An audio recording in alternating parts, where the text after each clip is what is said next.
nodded. "The Jews are stupid. We will kill all of them."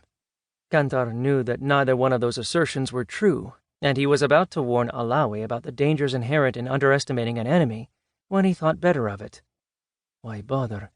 Alawi might be dead soon. After freeing himself from the seatbelt, Kantar made his way forward to the cockpit. The door was unlocked. The pilots turned to look. Both men had parachutes stored behind their seats. "What's our ETA?" Kantar inquired. "We will enter controlled airspace in 36 minutes, the pilot replied.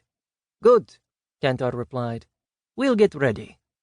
Kantar returned to the main cabin where he saw that the Russians were putting their parachutes on. The narrow aisle made the process difficult, so it was necessary to take turns.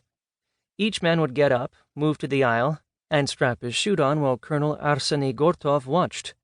He had the unwieldy title of Chief of the Directorate of Operations at Military Unit 64722, an organization which was described online as mysterious and of unknown purpose. Although Kantar felt pretty sure that he was looking at Unit 64722 and knew exactly what its purpose was. Much to Kantar's embarrassment, his troops were chatting, sleeping, and eating snacks. Kantar grabbed the mic normally reserved for flight attendants and thumbed it on. His voice boomed throughout the cabin. "Put everything away. Those occupying aisle seats will retrieve the parachutes from the overhead bins and hand them out. After putting their gear on, they will rotate to a window seat. Mulazim, Lieutenant Alawi, will check each fastener on each man." That was news to Alawi, who hurried to comply, and a good thing, too, because the process took every bit of 30 hectic minutes. At one point, Kantar's eyes came into contact with Gortov's. The Russian smiled. There was no humor in it, just contempt. That made Kantar angry, but anger, like fear, could be concealed, and Kantar did so. "Take your positions," the pilot ordered brusquely. "We're about to enter restricted airspace. The back ramp is going down." Kantar knew the pilot was referring to the so-called air stair that opened from the airliner's rear underbelly and allowed passengers to deplane quickly. The original air stairs could be lowered in flight. That came to an end after hijacker D.B. Cooper bailed out in 1971, but thanks to the Syrian makeover, the 727's air stair was fully operational again. As Kantar eyed the aisle, he realized how smart Gortov was. Rather than claim the first-class seats for himself, the Russian allowed Kantar to take them, knowing that the troops seated in the back of the plane would jump first, a definite advantage if the jetliner was damaged. Kantar felt resentment mixed with fear. There was nothing he could do other than stand there and fume.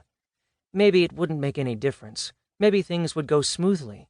The Muslim Brotherhood controlled the dam and the airspace around it, but surely they would. "Jump!" the pilot shouted over the intercom. "The Brotherhood thinks we're Jews pretending to be Arabs. They're about to fire on us." Kantar swore. That was the trouble with the Middle East. The lie that saved your life in one place could get you killed somewhere else. The Brotherhood the pilot referred to was the traditional Sunni Society of Muslim Brothers, commonly referred to as the Muslim Brotherhood, which assumed power in 2011, only to lose it less than a year later. Hundreds of Brotherhood members had been imprisoned or murdered by the military-backed interim government, and the organization was banned in 2013. But when World War III began, and the military government had to institute rationing, surviving elements of the Brotherhood took advantage of the resulting discontent to lead a counter-revolution. By systematically assassinating military leaders, the brothers tried to ensure that their organization couldn't be suppressed again. What remained of the military struck back, and would have been victorious if they hadn't split into rival factions. Air swirled and candy wrappers flew around the cabin as the stairs deployed and the Russians began to jump. Kantar was impressed by how quickly the heavily loaded Spetsnaz troopers could shuffle forward and disappear. The lightly armed Hezbollah fighters were right behind the Russians, but there were more of them, and Kantar knew that 3 or 4 minutes would pass before he would make his own escape. Fear battled fear. Which was worse, flying on a doomed plane, or plunging to his death from 500 feet in the sky?